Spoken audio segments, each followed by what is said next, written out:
Hello, class 12 friends. Again, we will back to on our topic. What the topic name? Chapter 12, Simple Queries in SQL. Okay. Right now, we are just going to talk about using columns aliases. Okay. What is the using column aliases? It means suppose that you are having a column name type. Okay, and you want to just show print on that event type. मतलब type आपके पास column थी, ठीक है, आपके पास type column थी event table में, ठीक है, बट आप उसको इवेंट टाइप करना चाहते हैं, ठीक है. In this definition you have to see that the column that you selected in a query can be given a different name, ठीक है. क्या कर सकते हैं, कॉलम्स को आप अपने नेम की डिजायरेबल नेम के हिसाब से क्यूरी के तहत उस कॉलम नेम को चेंज करके देख सकते हैं, ठीक है. जैसे column alias name for output purpose. For instance, if you want to extract information date and type, हमें करना क्या है, डेट कॉलम को निकालना है और टाइप कॉलम को निकालना है फ्रॉम इवेंट टेबल्स. किससे? इवेंट टेबल से. And want the name of type, मतलब ये जो टाइप कॉलम का नेम है, ठीक है, should be appear event type. वो किस तरह का अपीयर हो? इवेंट टाइप का. Then you should give query as follows. तब हमें इस प्रकार की क्यूरी देनी चाहिए. कैसी क्यूरी देनी चाहिए बेटा?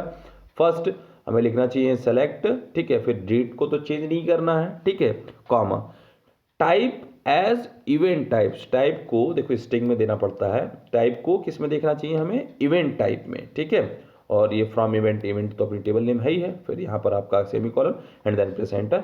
You will see this record in this type. Now we have to go the next one. हाँ, इसी में देख लीजिए as per the given. Notice, अगर मान लीजिए कॉम किसी टेबल का वो है, कॉलम है, उसको आप कमीशन कर दीजिएगा पूरा का पूरा, ठीक है. अगर हमें इस प्रोसेस को फॉलो करना है, so we have to do this syntax, ठीक है. इस सेंटेक्स के अकॉर्डिंग हमें काम करना पड़ेगा. After that we have just going to just check it. Just see students, if want to provide alias, okay, to an expression, you may do is that given below. Okay, how can you do that? Suppose that select, okay, uh, 22 by 7 as a pi. Okay, so pi is just representing in front of them. Okay, so actually the pi value is there, but 22 oblique 7, okay, the name should be changed as a pi. Okay, now see the expression 22 oblique 7 has been given as a alias as a pi when aliases name contain more than one word. Okay, more than one word, you have to enclose them in a quotes as we did in the previous query. Okay, अब देखो हो क्या रहा है, जैसे कि यहाँ normally क्या है, पाई आपका सेकंड वर्ड है, ठीक है, बट आपका जो डिफरेंट डिफरेंट टाइप का वर्ड होगा उसमें आपको एनक्लोज करना पड़ेगा. देखो ना, name contain more than one word, एक से ज़्यादा जब वर्ड होंगे तो आपको क्या लगाने पड़ेंगे? क्यूरीज लगाने पड़ेंगे. So we have to use when one or more word, then we have to use the quotes. Okay, and when is a single word, it is without any quote, you have to use it. Now students, again we have to go to just understand this. Okay, after that we have just go on that. Suppose that given a table students as shown in there. Okay, so here अभी एक table मैं आपको दिखाऊंगा, just wait it. Write a query to display name. What is there? Display the name. हमें करना क्या है? एक क्यूरी राइट करनी है, ठीक है. We have to write a query to display the name sex aggregate oblique 5, मतलब जो भी नंबर पाया उसका 5 से भाग हो जाएगा तो परसेंटेज में आ जाएगा. Label this computational as percentage, ठीक है. अब लेबल क्या करना है, जैसे एग्रीगेट 5 जो होगा, मतलब ये जो एग्रीगेट वाला होगा, ठीक है, उसको आपको क्या कर देना है? परसेंटेज कर देना है, ठीक है. Label this percentage. अब दिखाते हैं आपको table. Just see the table. This is the student table. One second, I will show you. This is the student table. Okay, in this student tables, this is the name, this is the age, ठीक है, and this is aggregate. okay, aggregate को करना क्या है? aggregate oblique 5 करना है, but ये show कैसा करना होना चाहिए, डिस्प्ले इसका नाम होना चाहिए परसेंटेज। क्या नाम होना चाहिए, percentage. How can you just perform this action, now just see over there. Okay, solutions में क्या है, जनरली हमें MySQL प्रॉम्प्ट के आगे सेलेक्ट कमांड यूज करना है, देन नेम करके कॉमा करके सेक्स करके कॉमा करके। देखो अब ये क्या है, यहाँ से रोल चालू होता है एग्रीगेट /5, ठीक है, एग्रीगेट /5, ये आपका जो कॉलम नेम है इसको शो करा देना है एज परसेंटेज। किस में करा देना है, एज परसेंटेज। देखो एक सिंगल वर्ड है इसीलिए इसमें स्ट्रिंग वो लगाया नहीं गया है, कोट्स नहीं लगाया गया है, ठीक है। अगर कुछ और डबल वर्ड होता तो कोट लग जाते हैं, ठीक है। और जैसे ही कहाँ से निकालना है, फ्रॉम स्टूडेंट टेबल से, ठीक है। अब जैसे ये क्वेरी तुम एग्जीक्यूट कराओगे सडनली आपको ये डेटा मिल जाएगा, नेम का, सेक्स का और परसेंटेज आपको इस तरह से मिल जाएगी, ठीक है। It means your query is successfully created. Now holding nulls, listen that what is the sorry handling nulls, I am spell out wrong. Handling nulls, how can we handle nulls, it means there is the data 5 जिसमें कोई data ना हो। now as already mentioned the empty values are represented nulls in a table। जो empty value है वही क्या करती है, nulls को represent करती है। when you list column having null values only what, only none nulls values are displayed। okay, what does happen there, when you list a column having null values only null values are displayed। for instance, if you write queries, suppose that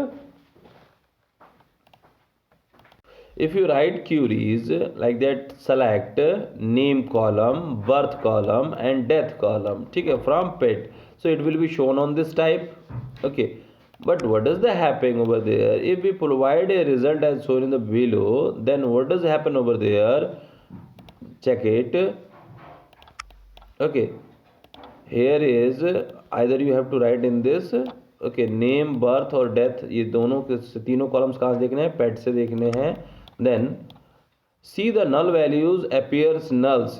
okay, if you want to substitute null value with the output, you can use if null function। if null function का use करके आप उस value को substitute कर सकते हैं। यहाँ देखिए, यहाँ आपने देखा है कि ये जो फ्लूफी है इसका नल वैल्यू है, फिर क्लॉज है इसका नल वैल्यूज़ है, 1 2 3 4 ऊपर नल वैल्यूज है, 4 नीचे नल वैल्यूज, ठीक है। अब हमें क्या करना है, इसमें फिल करना है, ठीक है, we want to fill it, ठीक है। तो अगर हमें नल वैल्यूज़ में अपीयर जो कर रहा है null value, if you want to substitute null value with the output, ठीक है, कुछ उसके साथ आउटपुट फिल करना है, then how can we just do that. सबसे पहले हमें ये सिंटेक्स निकला है, इफ़ नल कमांड होता है, फिर कॉलम का नेम होना चाहिए, किस कॉलम में नल वैल्यूज हो रही है, फिर वैल्यू टू बी सब्स्टिट्यूटेड, क्या वैल्यू आप सब्स्टिट्यूट कर रहे हैं, ठीक है। Now in that case if you want to substitute values alive for the null in a death, ठीक है, हमें करना क्या है, जहाँ डेथ में है, ठीक है, डेथ वाले कॉलम में जो भी नल की वैल्यूज है वहाँ क्या करनी है, अलाइव करना है, ठीक है। So the query should be look as, हमें करना क्या होगा, सेलेक्ट लिखना होगा, नेम कॉलम, बर्थ कॉलम, ठीक है। और इसमें देखिए क्या लिखना होगा, इफ नल किस में से, डेथ में। अगर इफ नल में कोई डेथ में कोई नल वैल्यू है तो वहाँ पर हमारी कौन सी वैल्यू चली जाएगी, अलाइव वैल्यू चली जाएगी। Then output you have to seen there, 4 alive ऊपर हो गए और 4 अलाइव नीचे हो गए। देखो ये 4 अलाइव और ये 4 अलाइव, ये दोनों नल था और इसमें अलाइव हो गया। So it is a method to substitute the null values to someone other values। Now we have to going to just understand about the things we want to just change what we have to change that। हमें करना क्या है, जैसे कि जो हमारा नाम दिया गया है, ठीक है, इफ नल डेथ से हमने उसको अलाइव कर दिया, डेथ में अलाइव नल की वैल्यू हो गई, बट अब ये डेथ को क्या है हमको देखना है डायड ऑन, ठीक है, बताना है, टेबल्स का नेम ही चेंज कर देना है, डेथ को डायड ऑन कर देना है, क्योंकि एज का मतलब क्या होता है, बस उसका टेबल का एलियास डिफाइन करना। ये इजी है, आप लोग कर लेंगे, ठीक है। ये कुछ अदर एग्जाम्पल है, ठीक है, जैसे मान लीजिए ड्यू डेट में है, ठीक है, तो इनफॉल ड्यू डेट, और यहाँ देखो ड्यू डेट आप दे सकते हैं, ठीक है। Project allotted, not project allotted, ये कुछ अदर एग्जांपल्स हैं अगर नल वैल्यू होंगी तो। अब आते हैं next, what is just given there, putting text in a query output. हमें करना क्या है, टेक्स्ट पुट करना है किसमें, क्यूरी आउटपुट में, जो क्यूरी की आउटपुट होती है ना। The previous example can be refined by marking the commissions as percentage with the percentage sign. This enables you put such items as symbols and comments in the output as the following example. हमें करना क्या है, कुछ comments को assign करना है। कैसे, देखिए सेलेक्ट करेंगे सेल्समैन नेम, एक कॉलम है, कमीशन में 100 का गुणा हो गया, ठीक है, एंड देन परसेंटेज का साइन आपने ले लिया। जनरली क्या हुआ, from salesman a sample output भी produce by the above query shown there. हमें करना सेल्समैन का नाम दिखेगा, कमीशन मल्टीप्लाई 100 दिखेगा, बट हमें परसेंटेज का साइन यहाँ पर सबका दिख जाएगा, परसेंटेज का साइन, ठीक है। सो हुआ क्या, you could insert a text your query also making to more presentable for example। अभी हमें करना क्या है, हमें करना ये है कि सेल्समैन नेम तो सही है भाई, गेट द कमीशन, ठीक है, commission 100% and percentage sign from salesman. हुआ क्या, व्हाट इज द पॉसिबिलिटी उस देयर, जो कमीशन था, ठीक है, 100 लिखा हुआ था, उससे पहले हमने एक और जो है कि टेक्स्ट वाली कॉलम्स को जोड़ दिया, ठीक है। देखिए जो आप कोट्स में लगा के जोड़ देते हैं वो एज ए ट्रीट हो जाता है टेक्स्ट में, कॉमा के साथ, ठीक है, तो वो एक पूरी की पूरी कॉलम ही बन जाती है। देखिए get the commission, percentage sign. तो इस तरह से टेक्स्ट को आप क्रिएट करेंगे। देखिए एग्जांपल के साथ समझिए तो और अच्छे तरीके से समझ में आ जाएगा, ठीक है।